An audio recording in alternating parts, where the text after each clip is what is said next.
Welcome to TV on TV. I'm State Representative Tommy Vitolo. You're watching Brookline Interactive Group. Today is Thursday, March 7th, and we have a great show for you today. Our guest interview is with Nia Jacobs. She's the Executive Director of Steps to Success, a phenomenal program that has been remarkably effective at helping young people who grew up in affordable housing the ability to not just graduate high school, but to get into and graduate college. It's a great interview recorded a few days ago. I hope that you'll stay tuned. But first, as always, the news. The United States Supreme Court has ruled that the question of presidential eligibility under the 14th Amendment is the purview of Congress, not the individual states. Members of Congress Jamie Raskin and Debbie Wasserman Schultz are updating a bill that would create a judicial process to determine whether a defendant was an insurrectionist. Former South Carolina Governor Nikki Haley suspended her campaign for presidency following her string of defeats up to and on Super Tuesday. Haley dropping out sets the stage for a Biden-Trump general election matchup this November. A man was arrested in San Diego for smuggling hydrofluorocarbons into the United States, violating a 2020 law that gives the Environmental Protection Agency the authority to reduce production and consumption of HFCs nationwide.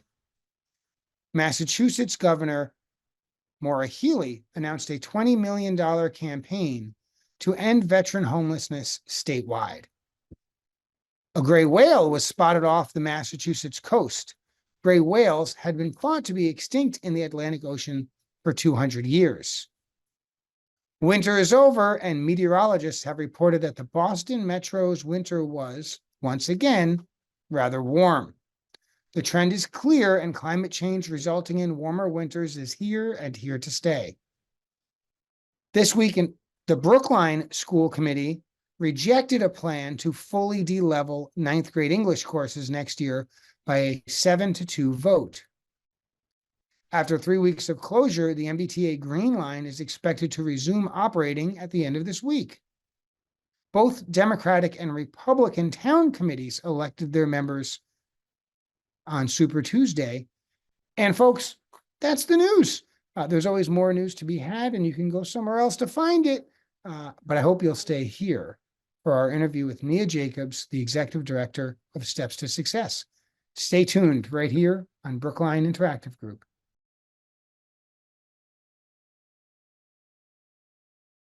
And we're back, folks. And as promised, today's interview guest is Nia Jacobs, the Executive Director of Steps to Success. Nia, thanks for coming on the show.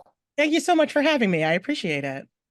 Well, the pleasure is all ours. And I have the advantage of knowing all about you and being so grateful for your work. We're actually going to convince everyone else within the next 25 minutes about the amazing things that you're doing. But why don't you start by telling us who the heck you are and what you've been doing your whole life? Sure, I'd love to. Well, yes, my name is Nia Jacobs, and I'm now the Executive Director of Steps, Inc., but I've spent about the past 2.5 decades actually doing equity and inclusion work at a variety of schools all throughout Massachusetts. I've taught in independent schools. I've been a board member of some local charter schools, as well as done some public school site work in the town that I've lived in. And really just at every turn, no matter what my specific role has been, really making sure that equitable and inclusive access to school work and to school support is true for every single student that may live in a town or go to school in a particular place, has been at the center of that work. And so I'm so excited to be at Steps to be able to continue it.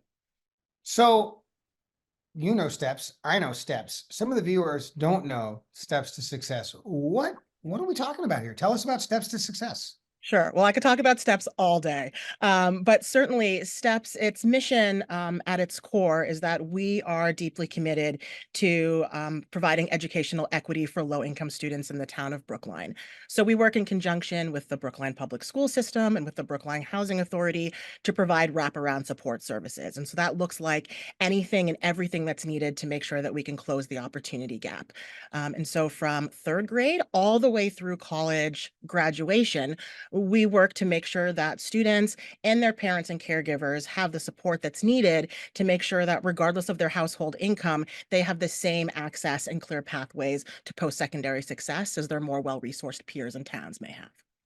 So with due respect, this sounds like a lot of programs people imagine exist all over the country. And this is like, the NBC afternoon special television show. But the fact of the matter is STEPS has remarkable success. The statistics are mind-boggling. Can you share with us, what some students participate in the program, other students of similar backgrounds don't? What's the difference for those two kids statistically? Tell us about the outcomes. Sure, that's a great question. I think I'll start with the outcome that we're proudest of, which is our college graduation rate. So, on average for the United States, for low-income first-generation college students, graduation from college within 4 to 6 years tends to be somewhere between 9 and 11%. But for STEP students, it is well up near 95. And that really is because of both the hard work and dedication of our students and their parents and caregivers, but also the support that STEPS is able to provide along the way. And so that really, Hang on, I want to say this again because what you said is, you're so used to it, but I want to say it again because it's so remarkable. What I just heard you say is low income first generation kids, first generation college kids have a graduation rate of a 2 or 4 year college within that sort of 6 years of about 10%. Mhm. But what you just told me is of every 20 kids who go to STEPS, 19 of them graduate from a 2 or 4 year college 6 years out of high school. 95%, not 10%, not 20%, 95%. Yep. That's about our average, and we're incredibly proud of it. So thank you for repeating it because yes, we think that says a lot, as I was saying, about the things that have nothing to do with us at Steps, that have to do with how powerful and wise and smart and dedicated our young people and their families are. But yes, we believe it also, of course, has to do with that support that we're able to provide. We start in the early elementary school level, really looking at what after school enrichment looks like in terms of both homework support as well as deep intellectual engagements that are fun and invigorating, but also speak to our students really building the skills that they need to be successful during their school day programs. And that extends into the summer with scholarships for camp support and to school vacation weeks. We actually just last week had a group of our elementary middle school students up in the White Mountains of New Hampshire. They were cross-country skiing and snowshoeing to literally and figuratively expose folks to just the world outside of Brookline.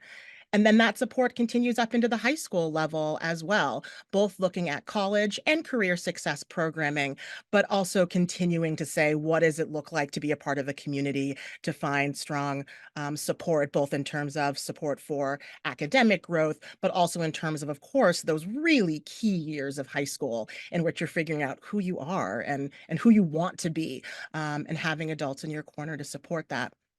And that one-on-one support then continues up into the collegiate level. We think that's another key component of why graduation rates are where they are for STEP students, is because one-to-one college success advising support continues all the way through to college graduation. We don't just say, congratulations, you've graduated from Brookline High School, you're into college or university, have fun. We say, nope, we are here with you every step of the way. And that ultimately, back to where I started, really gives students the sense of themselves, the support that they need to forge their own paths and to figure out what post-secondary success will look like for them. Now, you mentioned low income as a qualifier. Is it limited to young people who live in Brookline Housing Authority properties, or is it broader than that? It's a little bit broader than that. So the majority of our students do live in Brookline Housing Authority properties. We also have students who are a part of other subsidized housing in town, and students who are eligible for free or reduced lunch, but who may not live in housing authority buildings or have access to Section 8 or Got other. it. Got it. And we don't have to go through all of this. You guys got a secret sauce. I hope it's not too much of a secret. I hope you're telling other educators and folks engaged in similar ideals elsewhere because, the numbers are just eye-popping. But I want to talk about sort of the recent history. When COVID happened, I had a fourth grader sitting right here doing his Zoom, but he had the benefit of two parents who were at home also on Zooms. Sometimes he'd make us sandwiches, sometimes we'd make him sandwiches. But I imagine for STEP students, COVID was an incredibly difficult time. And I imagine it was difficult for all of the personnel at STEPS to do all of the things that they had been doing that were so successful. Can you walk us through what COVID was like for a student in the STEPS program? Absolutely can. And so I became executive director in July. So, less of this I know firsthand, certainly, than some of our contemporary work. But, certainly the fact that students were not in school meant that then the access points to a lot of the programming that happens as a part of Steps to Success, Inc., students then didn't have access to. So that's both the in-school advising that takes place because of our amazing partners, the Public School of Brookline, as well as then that after school, out of school time enrichment. And so certainly then what we were seeing at Steps that I think exactly as you acknowledged, were seen by, many families across the country who may be of lower income status is just less ability to be able to access some of the ways in which folks with more access to resources could continue to do collaborative or enrichment work with their young people. And our parents and caregivers were amazing in terms of then staying connected to Steps to have the organization continue to support the way that it could. But without those touch points, without the ability to do in-person summer camps in the same way, or for our high school students to do the summertime internship work connections program in the same way. Ultimately, yes, a lot of the programming and the conversations that happen as a part of that programming that help young people understand who they are to create those pathways to post-secondary success that we were speaking about before, everything was just less clear during COVID, less well carved out. And so, certainly something that we talk about a lot at the organization. I think a lot of folks are probably tired of hearing me say around thinking about the sort of post-COVID world is, we're starting to say more and more, how do we get quote unquote back to normal? But I think it's really important for folks to think about what's the normal not worth getting back to? What were the things that existed before COVID that, yes, COVID amplified, but didn't necessarily create? And by that, I mean, I think we were hearing more and more at Steps. And again, I'm not sure Steps is alone about parents and caregivers wanting to be more connected to schools, wanting to be more connected to their young people's work. And so here post COVID, where ultimately some parents and caregivers did take on those different roles, did become more connected to schools because the pandemic called for it.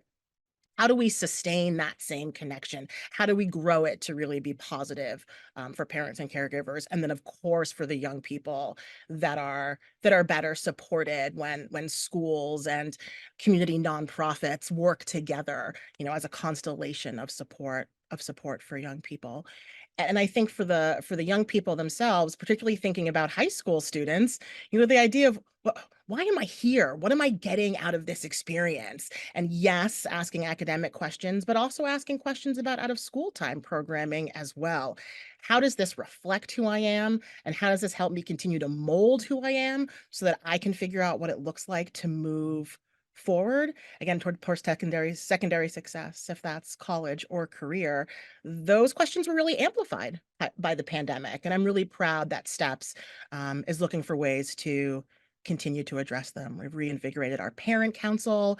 We're bringing back our high school leadership team. We're doing increased programming at the high school level in particular to all address those really real realizations, important realizations that came from COVID. And we saw, particularly for high school students, we saw this dramatic rise in isolation, the sort of all of the negative mental health outcomes that come with staring at one of these guys for hours and hours at a time, the doom scroll, right? I imagine you certainly had some of that with your STEP students. I don't know if you would have had more or less, but do you feel like the mental health and the readiness to learn and the socialization, the comfort with other people, is that coming back, or are they sort of stuck in that stunted growth state that COVID brought on, frankly, high school kids all over the country. I think it's coming back. I think the beauty of young people, something I think we can learn from as adults is that, that they are incredibly able to grow. A fixed mindset doesn't, think necessarily need to be a part of the way high schoolers think about themselves, the way that adults can get stuck in that same idea. So our young people, yes, are excited about the idea of reconnecting. And you're also right, young people miss some really formative years. You were talking about your fourth grader. I had a first grader during the pandemic. I don't think it really mattered what age you were, but yes, certainly for high school students, there was, I think, an ease to the ability to disconnect that can happen because of access to technology. And so, what we're really trying to lean into, and we're leaning into it again because the young people want us to, is what does it look like to really increase in person programming? What does it look like to increase our programming that's about young people being in community with one another and their parents as well? So I'm thinking about just, I think it was 2 weeks ago. Today, we had a STEPS family dinner where all of the STEPS parents, caregivers, and young people were invited just to share space and have a meal. And so there were puzzles in the corner, there were young people running around, there were parents and caregivers who maybe had children at different elementary schools who had never met before but were connected by STEPS programming, sitting at a table talking for the first time while, our director of high school programs is at a different table just chatting with, a caregiver he hasn't seen in a while and a young person he's meeting for the first time. And that's what we need more of, I think, in the world in general, but certainly what we're looking to do more of at STEPS. When people feel seen and heard, feel like they have a strong sense of belonging, that's what all the research shows, for young people in particular, leads to the greatest educational outcomes. And so we want to make sure that in addition to the support they're receiving from the public schools of Brookline, at STEPS, they feel seen and heard and valued, and that'll help bolster then the work that they're doing in those academic spaces.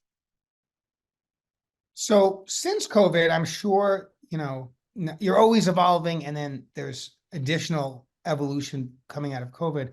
What are some new things you've been trying, maybe extracurricular? Tell us about some new innovations or something exciting that you're sort of still figuring out if it's going to work or be part of your program long term or not. Sure. I'm definitely excited to talk about, as you said, enrichment programming in particular. One thing that I'm really proud of the addition of this year under the leadership of our director of elementary and middle school programs, Rocky Catard, is actually a Haitian folkloric dance activity as a part of our work with AHU, that's our third through fifth graders, and then also work with a group called Trends in Motion for our seventh and eighth graders. This dance programming is both culturally responsive, which I think also is incredibly important in terms of helping young people connect to the work that they're doing and connect their parents and caregivers as well.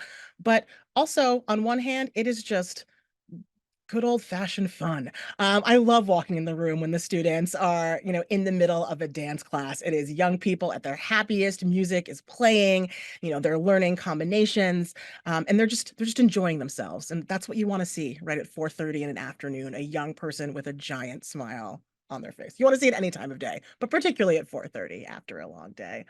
But on the other hand, really what makes me so excited about the addition of this programming is what I think it also does in terms of helping students really build upon the skills that, as we were saying, got a bit lost during COVID.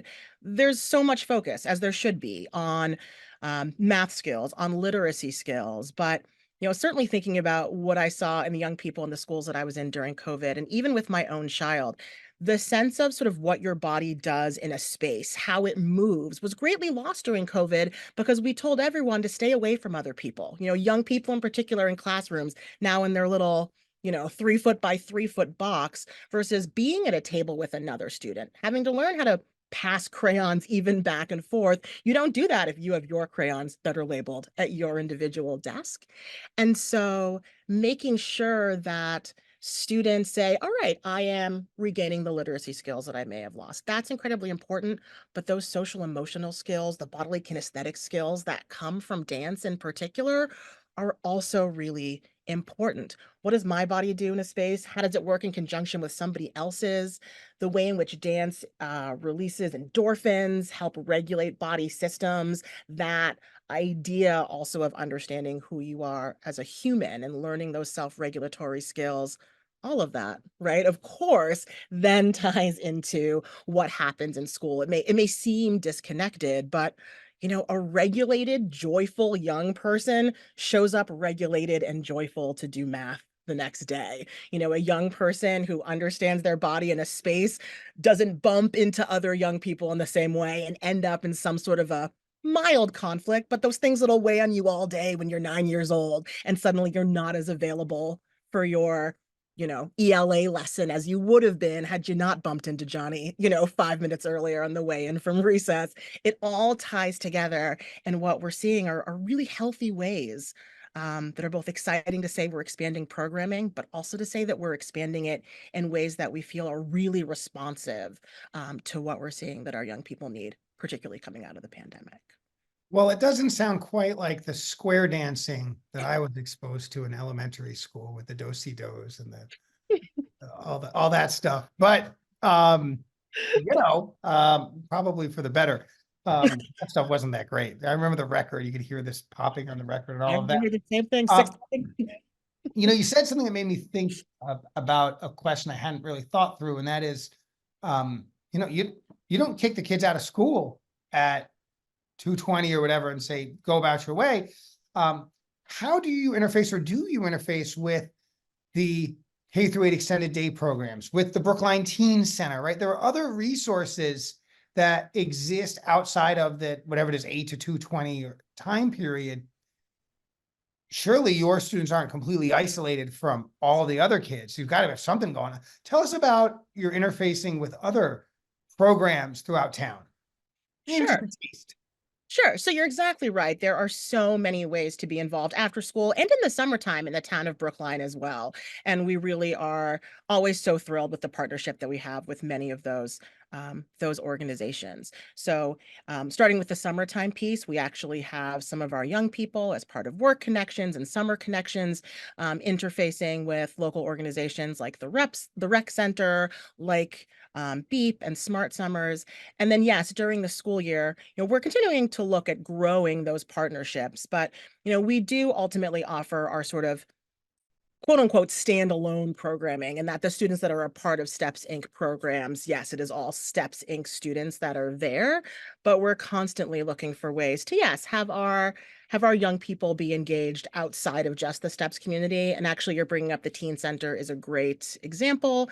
That's really been a source of ongoing conversation this fall that I'm really excited about, how particularly as we look at our 6th, 7th, and 8th grade students, can we partner even more so with the Teen Center to look at those really important years, and make sure that we're working in collaboration to serve well the students of Brookline. Love it. We've only got a few minutes left, but obviously, with the eye-popping stats, the incredible success that Steps to Success had, you all are drowning in money and don't even know what to do with all of the resources you're being provided, right? We are incredibly fortunate to have the support of so many amazing funders, many of whom live in the town of Brookline. So thank you, to the Brookline community, both individuals as well as community organizations, for their support. And yes, ultimately, all of our programming is absolutely free to the parents and caregivers and to the young students that are a part of it. And so, yes, the continued support, of the Brookline community and the community outside of Brookline is really what we need to make sure that we're able to both maintain the strong programming that we have and to continue to grow it. So yes, if there are folks listening out there who would love to support Steps financially or otherwise, absolutely, please reach out, because it's only due to the generous support of individuals, corporations, and foundations that we're able to do the work that we do. And believe it or not, ladies and gentlemen, that money doesn't just flow in with no effort on behalf of Steps. I have no doubt that Steps to Success spends quite a bit of time working on helping others see how important their work is and helping them understand how to provide that funding. You have a gala coming up. Tell us about that. We do. So at the end of May, we are having our annual Step Up Gala in the gorgeous new building, 22 Tappan over at Brookline High School.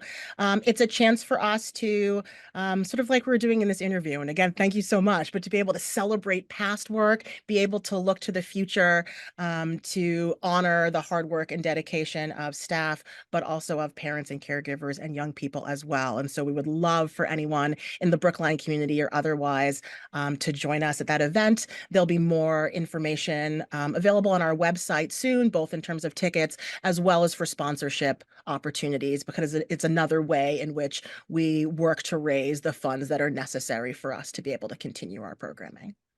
And folks can go to stepstosuccessbrookline.org. That's the website. Of course, you can always just hit the search engine if you don't remember, but it's Steps to Success. So stepstosuccessbrookline.org has information about the program, has information about how to contribute financially or not financially. I'm sure it has contact information so you can get up with Nia Jacobs, the executive director of Steps to Success, who, again, we're so glad you're here today. Unfortunately, we are out of time. We always run out of time, but more opportunities in the future. Nia, thanks so much for coming on the show. Thank you so much. It's always so nice to talk with you, and I appreciate the time. And folks, you've been watching TV on TV here on Brookline Interactive Group. This show is on every Thursday, and we hope we'll see you next week. Stay tuned for whatever comes next on TV and in life.